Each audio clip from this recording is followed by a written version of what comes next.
This channel does not promote any violent, harmful, or illegal activities. All content provided by this channel is meant for an educational purpose only.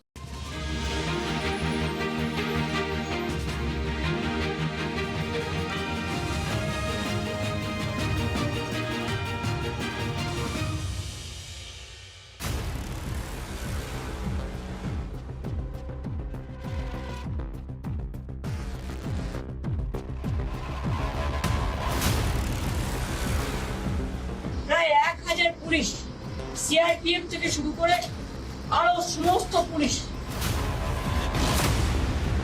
নজরবন্দি করে রাখা হয়েছে।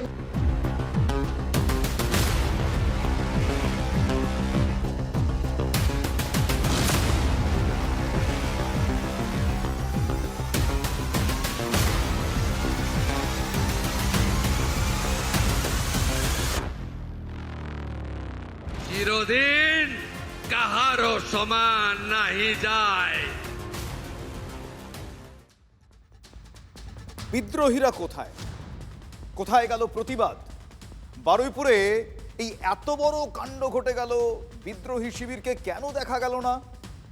এই প্রশ্নগুলো কারা তুলেছিলেন? ঠিক ধরেছে, এই প্রশ্ন তুলে কটাক্ষ করতে ছাড়েনি মমতা শিবির, মানে কালীঘাট পন্থী তৃণমূল কংগ্রেস।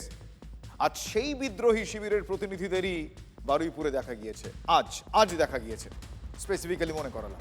ঋতব্রত বন্দ্যোপাধ্যায়, সায়নী ঘোষকে আজ সেখানে দেখা গিয়েছে। কিন্তু সেখানকার মানুষজন তাদের দেখে চোর চোর স্লোগান তুললেন। একরকম পালিয়ে বাঁচতে হলো তাদের। কটাক্ষের জন্য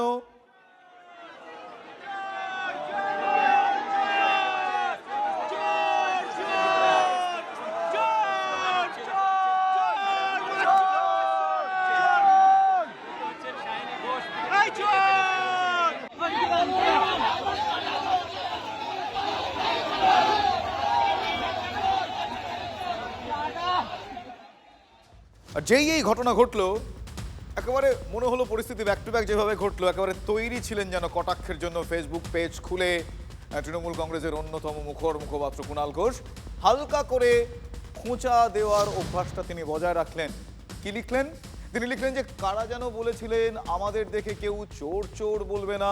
তিনি লিখলেন, গদ্দার, বেঈমান যাই হতে পারি, চোর চোর চোর চোর শুনতে হচ্ছে না, প্রিজন ভ্যানও বাজাতে, মানে প্রিজন ভ্যানের ভেতর থেকে চোর চোর চোর চোর শুনতে হচ্ছে, মানে লোকে বাইরে থেকে বলছেন না আমায়।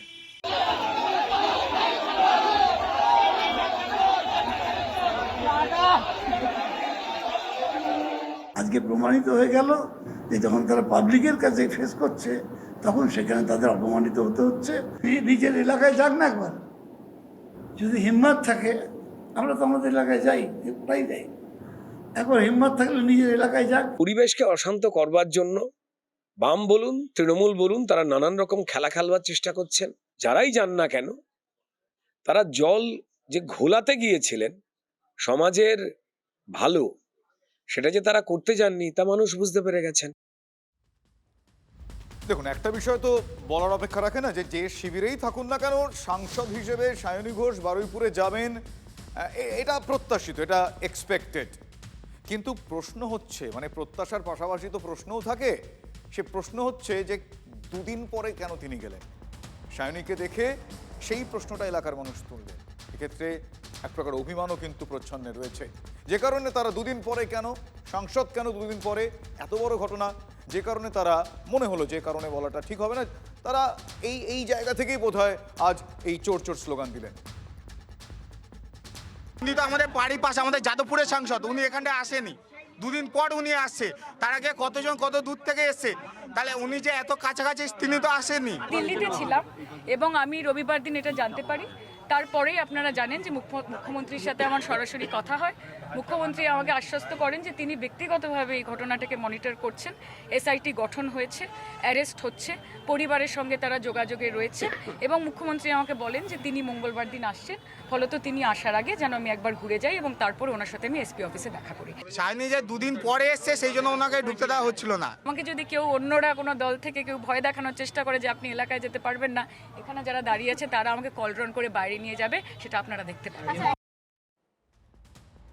শুনলেন ক্যামেরার সামনে আমাদের বিভিন্ন সংবাদ মাধ্যমের বুমের সামনে এই সময় দাঁড়িয়ে এই পরিস্থিতিতে সায়নী ঘোষ কি বললেন, যে মুখ্যমন্ত্রী মানে শুভেন্দু অধিকারী তাকে বলেছেন এবং তিনি তার দায়িত্বের কথা বললেন। আজ তাকে কিন্তু গদ্দার, বেঈমান এই ধরনের শব্দবন্ধগুলো শুনতে হলো। শুধু শুনতে হলো না, শুনে হজম করতে হলো সায়নী ঘোষকে। নির্যাতিতার বাড়ির সামনে কি আওয়াজ উঠলো, সায়নী গদ্দার। একবার অ্যাম্বিয়েন্সটা শোনাই।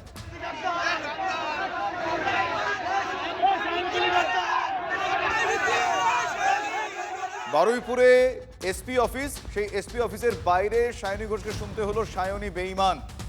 এসপি অফিসে মুখ্যমন্ত্রীর সঙ্গে সায়নী বৈঠকে ছিলেন, সেখানে বিমান বন্দ্যোপাধ্যায়ও ছিলেন। চোর, গদ্দার, বেঈমান যে আওয়াজই উঠুক, মাঝপথে সায়নী ঘোষকে ফিরে আসতে হয়। নির্যাতিতার বাড়িতে গিয়ে কথা বলেছেন, মুখ্যমন্ত্রীর তৎপরতায় খুশি হয়েছেন বলে জানিয়েছেন যাদবপুরের সাংসদ সায়নী ঘোষ। অ্যারেস্ট কথা বলবে, যা যা হবে, যেরম ভাবে মুখ্যমন্ত্রী বলবেন, যেভাবে অ্যারেস্ট হবে। আমি এখন অব্দি মুখ্যমন্ত্রীর কাছে এমন কোনো মন্তব্য শুনিনি বা এমন কোনো উক্তি শুনিনি যেটাতে আমাদের মনে সন্দেহ জাগতে পারে। পুলিশ প্রশাসন তৎপর, দুটোই দাবি, দৃষ্টান্তমূলক শাস্তি, যারা যারা জড়িত তাদের সবাইকে ধরতে হবে। There is nothing called your rape versus my rape. Rape is rape, rape is rape. শুনলেন সায়নী ঘোষ কি বললেন। আবারও বলি, কোন সময় দাঁড়িয়ে কোন পরিপ্রেক্ষিতে কি বিষয়, খুবই কি বলবো মানবিকতার উচ্চারণ বলা যেতে পারে। যাই হোক, দেখুন বারুইপুরের এই যে ধর্ষণ খুন নিয়ে এখনো পর্যন্ত মুখ্যমন্ত্রী শুভেন্দু অধিকারী যা যা পদক্ষেপ করেছেন তাতে তার সরকারের বিরোধিতা করার মতন পরিস্থিতি আদৌ তৈরি হয়েছে কিনা সেটা নিয়ে বিস্তর আলোচনা থাকতে পারে। আদৌ পরিস্থিতি তৈরি হয়েছে কিনা সেই প্রশ্নটা আমি রাখলাম। কিন্তু মমতা বন্দ্যোপাধ্যায় প্রতিবাদ মিছিল করতে চান, মানে প্রাক্তন মুখ্যমন্ত্রী মমতা বন্দ্যোপাধ্যায় প্রতিবাদ মিছিল করতে চান। সেই মিছিলের অনুমতি নিতে হাইকোর্টে যেতে হয়েছে মমতা বন্দ্যোপাধ্যায়কে। তিনি নিজে যদিও যাননি, তার হয়ে হাইকোর্টের অনুমতি আদায়ের জন্য গিয়েছিলেন তার দলের অন্যতম সাংসদ, যার আরও একটা পরিচয় তিনি আইনজীবী, কল্যাণ বন্দ্যোপাধ্যায়। আচ্ছা, মমতা বন্দ্যোপাধ্যায় তাহলে কি সময়টা যে বদলে গিয়েছে, প্রেক্ষাপট যে বদলে যাচ্ছে সেটা টের পাচ্ছেন? মানে তার সময় বিরোধী দলনেতা শুভেন্দু অধিকারী এখন মুখ্যমন্ত্রী, তিনি এখন প্রাক্তন বিরোধী দলনেতার চেয়ারে বসার জনাদেশও তিনি পাননি। ওই যে চিরদিন কাহারও সমানও নাহি যায়। আমি ভুলে যাইনি পৃথিবীটা গোল, চিরদিন কাহারও সমান নাহি যায়।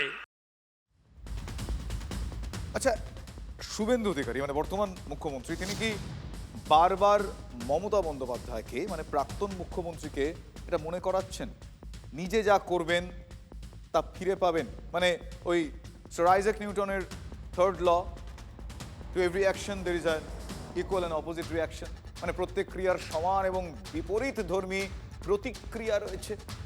শুভেন্দু অধিকারীর মুখে নিউটনের সেই তৃতীয় গতিসূত্র তিনি কি করে বলেন? বিরোধী দলনেতা থাকাকালীন যতবার সভা মিছিল করতে তিনি করেছেন ততবার তাকে হাইকোর্টে ছুটতে হয়েছে পরিস্থিতির কারণে। হাইকোর্টের অনুমতি নিয়ে সভা মিছিল করতে হয়েছে শুভেন্দু অধিকারীকে বারবার। যে কারণে আমি বললাম যে শুভেন্দু অধিকারী তাহলে কি এই সময় দাঁড়িয়ে ওই two every action there is an equal and opposite reaction নিউটনের গতিসূত্রের ওই ফর্মুলাটা মনে করাতে চাইছেন? মানে মমতা বন্দ্যোপাধ্যায়ের পুলিশ একটিবারও কিন্তু সেই সময় শুভেন্দু অধিকারীকে অনুমতি দেয়নি। সেই কর্মফলে কি এখন মমতা বন্দ্যোপাধ্যায় ফিরে পাচ্ছেন? বারুইপুরে ধর্ষণ খুনকাণ্ডে পথে নেমে বুধবার মিছিল করতে চেয়ে পুলিশের কাছে আর্জি জানিয়েছিলেন তিনি। পুলিশের সাড়া না পেয়ে আজ হাইকোর্টে গিয়েছিলেন। শর্ত সাপেক্ষে মিছিলের অনুমতিও পেয়েছেন মমতা বন্দ্যোপাধ্যায়। আগামীকাল বুধবার বিকেল 4:30 মধ্যে মিছিল শেষ করতে হবে, এটা একটা this is one of the condition, এটা একটা শর্ত। আর বালিগঞ্জ ফাঁড়ি থেকে মিছিল বেলা 2:30টায় শুরু হবে, হাজরা মোড়ে শেষ হবে, এটা হচ্ছে জানানো হয়েছে। মিছিলের জন্য পারমিশন চেয়েছিল আগামীকাল, সেটা রিজেক্ট করেছিল, এর আগের সপ্তাহ রিজেক্ট করেছিল। আমাকে কতবার হাইকোর্টে যেতে হয়েছে পারমিশন নিতে? 104 বার। শুভেন্দু অধিকারীকে সভা করার জন্য 104 বার হাইকোর্টের দরজায় যেতে হয়েছে। আমাদের নেতা অমিত শাহের সভা করবার জন্য আমাদের হাইকোর্টের অনুমতি লেগেছে। তখনই বলেছিলাম নিউটনের তৃতীয় গতিসূত্র, প্রত্যেক ক্রিয়ার সমান এবং বিপরীত ধর্মী প্রতিক্রিয়া আছে। তখনই বলেছিলাম পৃথিবী গোল। মাননীয় বিচারপতি সৌগত ভট্টাচার্য যে বললো যে বেলা 2:30 থেকে 4:30 পর্যন্ত বালিগঞ্জ ফাঁড়ি টু হাজরা মোড় পর্যন্ত মিছিলের পারমিশন দিয়েছে আগামীকাল। রাজ্য সরকার বলতে চাইছে এখন যে শনি রোববার ছাড়া কোনো মিছিল মিটিং হবে না, কলকাতার বুকে হবে না। সাংবিধানিক অধিকার কি শুধু সোম থেকে শুক্র সাসপেন্ডেড থাকবে নাকি? তাহলে যদি রাজ্য সরকার সে কথা বলতে চায় কোর্টে, তাহলে তাদের একটা পলিসি নিয়ে আসুক। কোর্ট শুনেছে সেসব কথা। দেখুন, এগুলো আমরা শুনছি, অন্ততপক্ষে আমার দীর্ঘ 20 বছরের সাংবাদিকতার অভিজ্ঞতার জায়গা থেকে আমরা 3টে পরপর সরকার দেখেছি এই রাজ্যে। সেক্ষেত্রে এই মিটিং মিছিল, শান্তিপূর্ণভাবে সমাবেশ, সাংবিধানিক অধিকার এগুলোর মধ্যে পড়ে, এটা আমরা জানি, আপনারাও জানেন, সেটা নতুন করে বলার কিছু নেই। কিন্তু মমতা বন্দ্যোপাধ্যায় মুখ্যমন্ত্রী থাকাকালীন এই সাংবিধানিক অধিকারের কথা কোথায় ছিল? শুভেন্দু জমানায় নিউটনের 3rd ল হয়ে বারবার তার সামনে সেটা ফিরে আসছে কিনা এটা পরিস্থিতি বলছে। রোববার রাতে মমতা বন্দ্যোপাধ্যায় তিনি ফেসবুক লাইভ করে কি দাবি করেছিলেন? যে তাকে গৃহবন্দী করে রাখা হয়েছে, মানে নির্যাতিতার পরিবারের সদস্যদের সঙ্গে কথা বলতে একাই তিনি বারুইপুরে যেতে চেয়েছিলেন। ভালো করে বুঝুন, কিন্তু চৌকাঠের বাইরে নাকি তাকে পা রাখতে দেওয়া হয়নি। আসুন সেই পাঠটা একবার শুনি। আমি ভেবেছিলাম আমি তাদের পরিবারে একাই যাব এবং গিয়ে তাদের শোক সন্তপ্ত পরিবারের সাথে একটু দেখা করব, তাদের কথা শুনে আসবো। কিন্তু দেখুন, আমার বাড়ির সামনে থেকে একেবারে সমস্ত রাস্তা, মোড়ে মাথা থেকে আমার বাড়ি পর্যন্ত লুটমার ছুটছে এবং পুরোপুরি প্রায় 1000 পুলিশ, সিআরপিএফ থেকে শুরু করে আরো সমস্ত পুলিশ, ছেলে পুলিশ, মেয়ে পুলিশ, গুন্ডা দমন পুলিশ, ডাকাত দমন পুলিশ, গাঁজা দমন পুলিশ, সবাই মিলে সেখানে জমায়েত হয়েছে। কি না তো আমাদের নাকি নজরবন্দি করে রাখা হয়েছে। আমি শুনছি আপনি ওখানে গিয়ে ইনস্টিগেট করবেন, যেরকম 15 বছর ধরে হিন্দু মুসলমান রাইট লাগাবার চেষ্টা করেছেন, বিভাজনের রাজনীতি করেছেন, করতে দেব না। সেদিনও আপনি যাননি, আজও আপনি যাবেন না। কিন্তু আমার কোনো সিকিউরিটিও নেই, আমি তো একা। তাহলে আপনাদের আমাকে নিয়ে এত চিন্তা কেন? চিরদিন কাহারও সমান নাহি যায়। बारुईपुर में इतना हादसा हुआ, इतना घिनौना हादसा हुआ, तो वो जाने के लिए सोचे थे। बस ये क्या हाउस अरेस्ट करके रखा है? মমতা ব্যানার্জিকে কেন হাউস অ্যারেস্টে রাখা হবে না? কেন? 15টা বছর যখন প্রতিদিন প্রতি মিনিটে মহিলাদের উপর অত্যাচার হয়েছিল, তখন উনি উন্নাওতে ওনার টিম পাঠিয়েছিলেন, উনি মণিপুরে পাঠিয়েছিলেন, কিন্তু আমাদের বাংলার গ্রামে গ্রামে উনি পাঠাননি লোক। লোক পাঠানো তো দূরের কথা, ঘটনা হয়েছে সেখানে ধামাচাপা দিয়ে ঘুরিয়ে দেবার চেষ্টা করেছেন। ये क्या नजरबंदी करके दीदी को वो रुक पाएंगे? क्या सोच रहे हैं ये लोग? উনি তো ফাইটার, উনি তো বলেন আপনারা আমাকে ছেলেও ধরতে পারেন, মেয়েও ধরতে পারেন।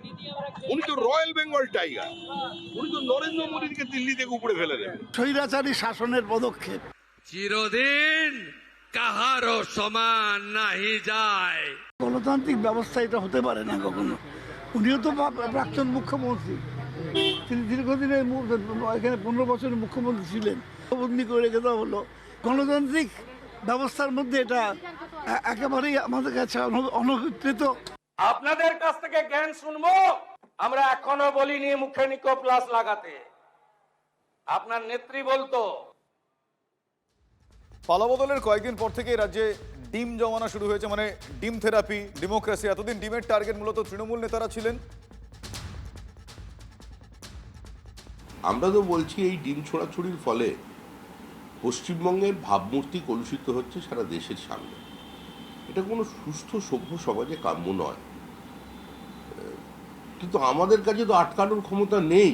তো বারবার বলছি, পুলিশের কাছে মেটাল ডিটেক্টর আছে, ডিম ডিটেক্টর নেই। বিজেপি রাজ্যের সভাপতি তিনি বলেই দিলেন যে তাদের কিছু করার নেই, পুলিশের সামনেই ডিম পড়ছে, পুলিশের সামনেই ডিমের পর ডিম পড়লো। সিপিআইএম নেত্রী এবার মীনাক্ষী মুখোপাধ্যায়ের গাড়িতে।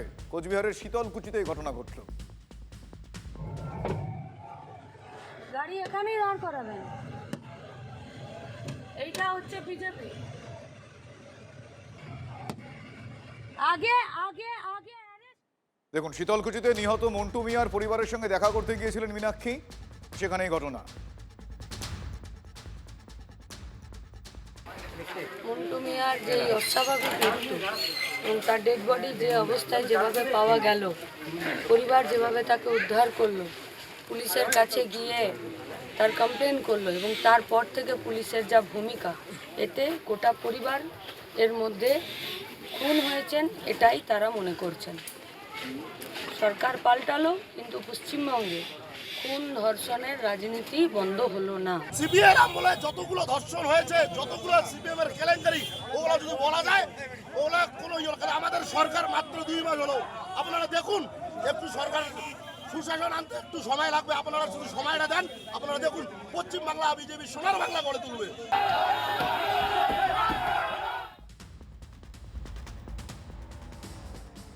এখানেই ফেরার পথে শীতলকুচি বাজারে মীনাক্ষীর গাড়িতে একের পর এক ডিম হামলা চলে। হামলার নিন্দা করেছেন কুণাল ঘোষ, নিন্দা করেছেন শ্রমিক ভট্টাচার্য। পুলিশ দুজনকে আটক করেছে।